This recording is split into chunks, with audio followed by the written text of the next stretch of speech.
અને આ સાથે જ મારુતિના મેનેજમેન્ટે અમારા સહયોગી ચેનલ CNBC TV 18 સાથે વાતચીત કરી હતી. આવો જોઈએ તેમણે શું કહ્યું હતું.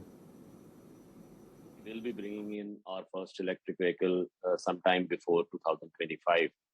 EVs will become mainstream is more or less is a consensus view going forward. So it's not a question of whether, it's a question of when. And that when is not having a consensus in the industry.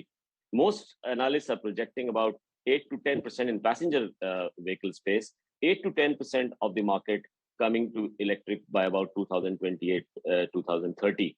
At that time, the expected volumes in the industry are roughly 6 million. And between today till 2030, we'll probably in India will be selling about 70 million cars.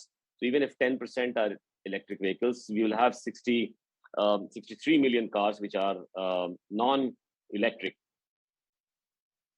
This year, EV vehicles in passenger vehicle space, we will be selling about 13,000 units in the country, which is roughly 0.3 or 0.28% of the overall industry. The reason is, one, the barrier seems to be the cost. The battery cost seems to be the big barrier because of the EV overall cost. Battery is the big chunk.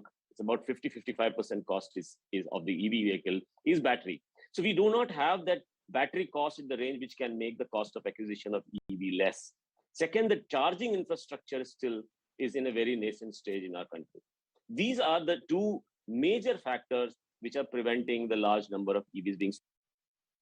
We have taken a price hike of almost 9% in the last year, and that is not sufficient to cover the increased commodity prices that we have seen.